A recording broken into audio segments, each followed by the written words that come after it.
Today I am at the Theatre Drury Lane in London, but I'm not here to talk about the theatre, even though this theatre is actually the longest standing theatre in the world. It was built in 1663, it then burned down in 1666 along with the rest of London during the Great Fire of London. It was rebuilt the year later and it's been performing as a theatre ever since. But I'm not here to talk about the theatre, I'm here to talk about the restaurant next door, which is called Jamie Oliver. And Jamie Oliver, if you don't know him, is a famous British chef. He actually came to prominence at a very young age. He was a pastry chef at the River Cafe in London, and the BBC were doing a documentary about it, and they interviewed him for maybe a minute, and he really popped on the screen. So they went back, did a screen test with him, and offered him his own show at the age of 24, which was called The Naked Chef, and he went on to worldwide fame. Now, he actually went on to have an empire of over 40 different restaurants, including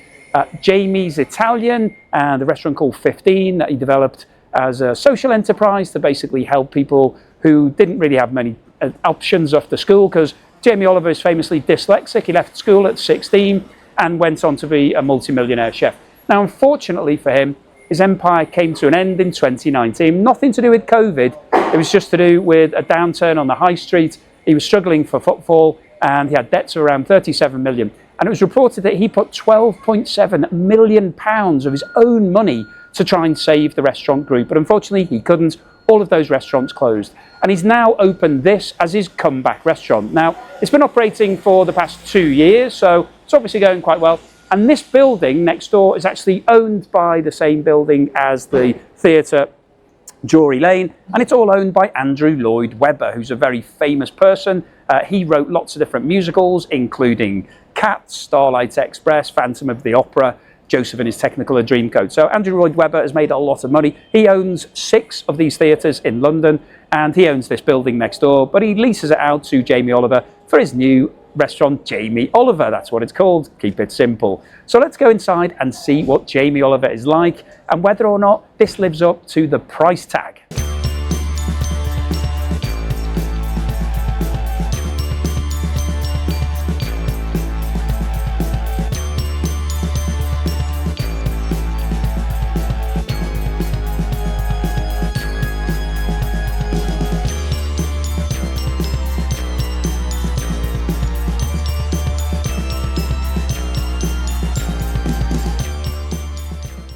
Okay, so here we are in the restaurant. Now, I've come early, come at 12 o'clock on a Friday, and Friday is usually the busiest day of the week, apart from the weekend. There's nobody in this restaurant. You just pan round, just you can see there's nobody here. So, okay, that's fine. So, yeah, it's, I don't know how popular this restaurant is. It is raining today. It isn't a very nice day. There's a storm in the air, so maybe people are not coming, but doesn't look like it's doing particularly well. Anyway, I've got the menus here. Now, this is the main menu, the a la carte menu.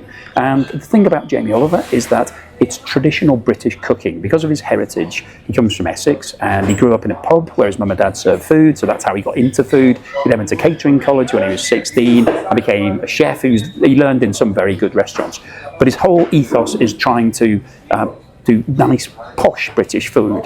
So the menu here is of that ilk. So we've got prawn cocktail, Scotch egg, scallops, salad for starters, and the main course is fish and chips, chicken, beef pie, and duck. So all good, but the prices are quite expensive. So the starters range between £12 and £25 for the scallops. That's a lot. And then the main courses are around about £25 to £35, so that's quite expensive. And he's also got Chateaubriand on here, which is for 2 people, which is £55 per person, so quite expensive. So I'm not going for that menu because it's going to cost well over £100. He does do a set menu for lunch, so you can get 2 courses for £27 and 3 courses for £31. So I'm going for 2 courses because the starters, it's a short menu. The starters are mushroom soup, terrine or cod roe. Don't really like any of those. Main courses, we've got chicken and chips, steak Diane, grilled sea bream and rigatoni. So I'm going to go for the chicken chips, and the cameraman is having sea bream, and then there are only 2 desserts, Eve's pudding and crème brûlée, so we're going to go for those. So 2 courses for £27. Let's see what it's like. Right, the food has now arrived, and I have got chicken and chips with romaine lettuce. There's the chips on the side. Let's have one of the chips to start with. I always like to try chips. Crispy, hot.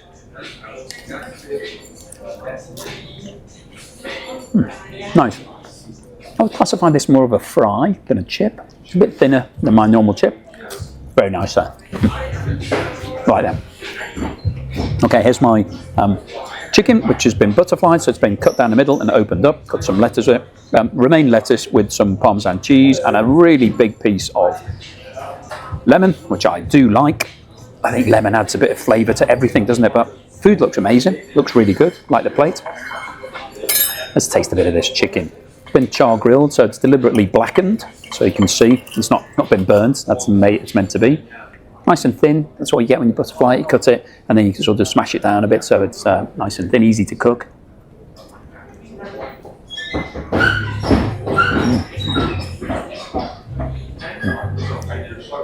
That char grilling really adds to the flavour.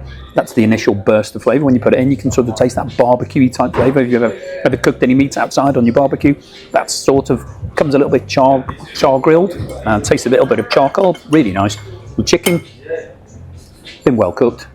It's quite thin, but the lemon lifts it as well.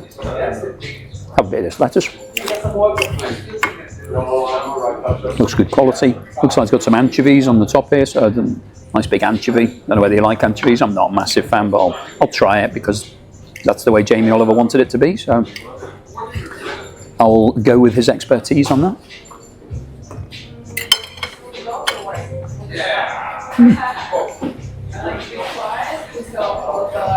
That's really tasty.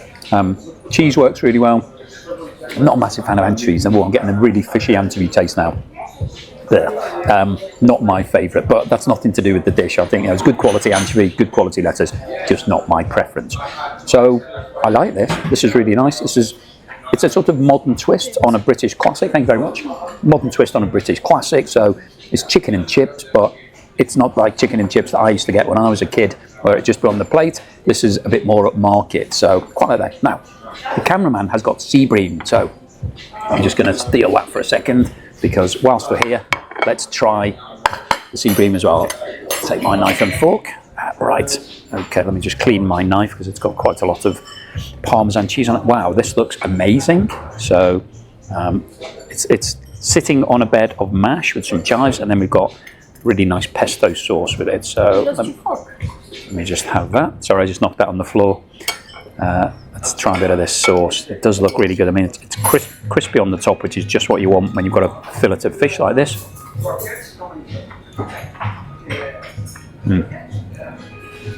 That's actually mushy peas. It's not pesto sauce. It's so again, British classic. Oh, it's really nice. That's nice. Let's just have a little bit more of this mash. Had some mash recently at Wetherspoons that was dreadful. This looks a lot better. That's what I want from my mash. Tasty. It's got some chives and things in it. A little bit salty, nice and thick, made with real potatoes, probably within the last 15 minutes. Yeah, this is a really good dish. I'm going to have to give it back to the cameraman, unfortunately, and get back to my chicken and chips. So, great start by Jamie Oliver. See you again for the desserts. Okay, so the puddings have now arrived, and I've got Eve's pudding, which is a classic British dish. So, we've got a sort of cakey bit on the bottom, and then stewed apple on the top, and it's served with some warm, fresh custard. So, I'll pour a bit of that on top. Well, I do like the look of that. Well, that looks nice. You just put that to one side. I mean, this looks great. So this is the sort of thing that you might have got at school way back, but it probably didn't look like this. It would have been mass-produced, and the custard wouldn't have been nice and fresh like this. So we get a nice bit of that custard. It does look really good. You can see the vanilla in the custard, little dots.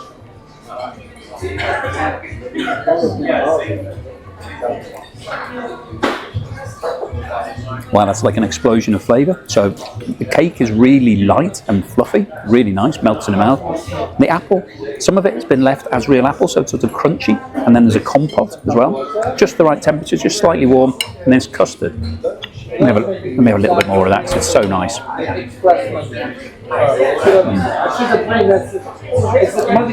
you ever had custard with cake when it soaks in and it sort of makes it slightly mushy, very sweet, very flavoursome, really nice. So if you don't know that combination, then I would definitely recommend it. But yeah, really, really nice, good start. Now, we've got 2 desserts because the cameraman has ordered the crème brûlée.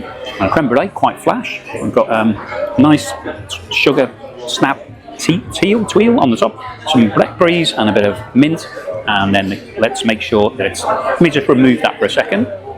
There's the crème brûlée itself. Got a nice hard top, so hopefully it'll have a nice crack. Yes, it has. Yeah. Looks good.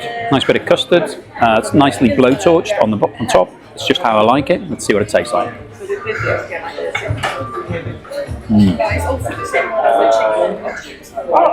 That's really good. Silky smooth custard. Really, really nice. Really flavoursome. Quite dense. It's cold, but really, really lovely, delicious. And then just enough of the crème brûlée topping, the sugar topping, gives it a bit of crunch. Also a bit of sweetness. Lifts it. Let me have a little bit of this as well. I'll have one of these blackberries. Blackberries do look very nice.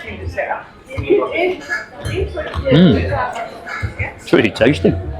It's not just sugar. It's definitely got some flavour in there. It's sort of like a burnt caramel type flavour. Really sweet, really nice. Now, let me have a bit with the crème brûlée. Okay.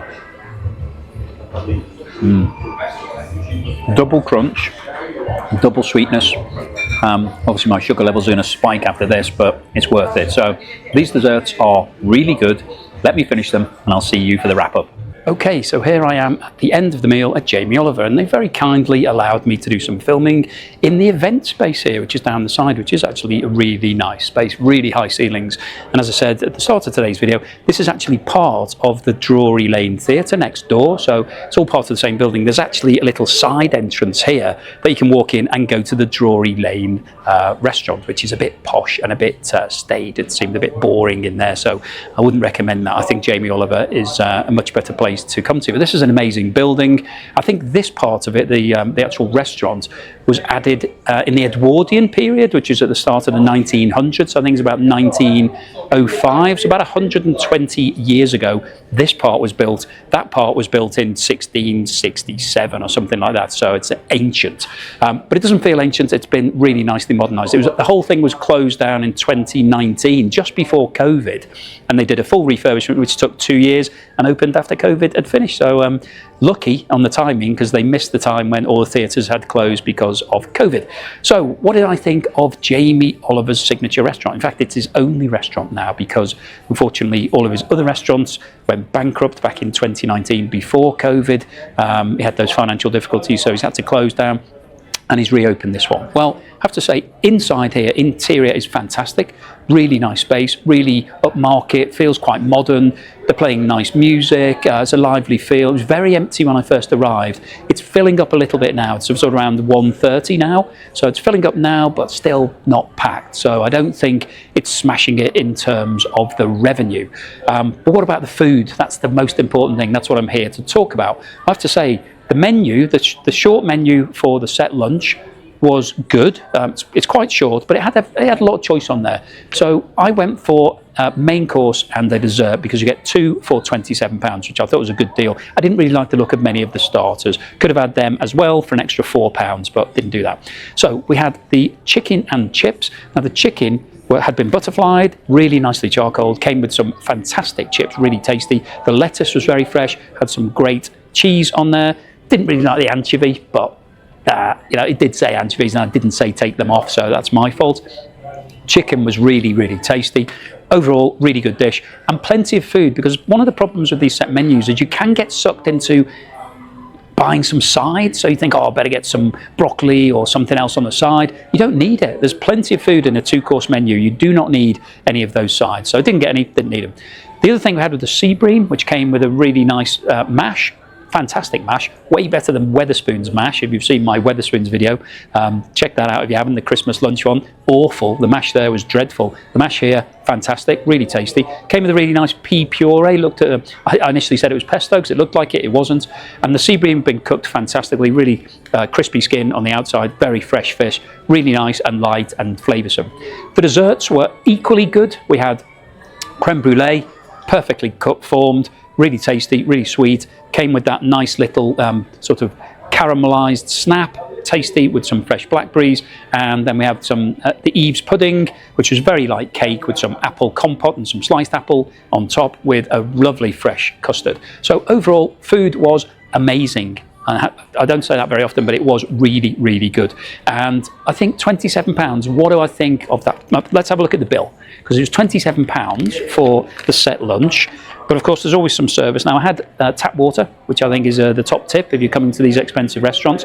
Everywhere has to give you tap water for free, so I didn't have to pay for that. So that was complimentary. But there is a service charge of 12.5% on top of my £54. So that gets me to a grand total of £60.75 for me and the cameraman. So that's just over £30 each. Now, £30 for lunch is quite expensive, so I wouldn't normally spend £30 on lunch. So I want it to be exceptionally good. This was pretty good. But you know, you have to weigh up the cost. So I mentioned Wetherspoons a moment ago. The great thing about Wetherspoons is that everything is good value. So even though the food might not be that great, you don't come out of there with holes in your pocket. Whereas here, £30 per person for lunch, quite a lot. So you have to take that into account. So what is my overall score? Well, the food was really good. It's quite expensive. It was a little bit empty, so the ambience wasn't as good as I was hoping for. But this is a good restaurant. I would definitely recommend it. I think my overall score for Jamie Oliver is an 8. 8 out of 10, which, as you know, if it's above 7.5, I would definitely come back, and I would certainly come back here anytime you like. If somebody wants to take me here, then feel free, because this is a great restaurant. So Jamie Oliver, hopefully it will pick up. Hopefully I'll get busier. Hopefully he'll start making money. He might open more of these restaurants. Let's hope so, because it's good food. It's good British food, and he's a good guy, and he's doing great things. He's helped a lot of schools in the UK, tried to get everybody eating healthier. So he's been doing good things, and he put a lot of his own money into trying to save his restaurant chain. Unfortunately, didn't quite work out, but that's the way business goes sometimes. But this restaurant, definitely recommend it. Good food. It's a little bit pricey. I would go for the set menu. If you're paying a la carte prices, then it's off the scale expensive, so I wouldn't recommend that. Come here, have the set menu. You can get it in the lunchtime or pre-theatre. If you're going to the Drury Lane next door, then maybe you have this and then pop in there. Job's a good one. So overall, I did like this restaurant. I would give it a recommendation. Thank you for watching this video all the way through to the end. Please give me a thumbs up if you haven't done so already. Subscribe if you haven't done so, and I will see you again on the next.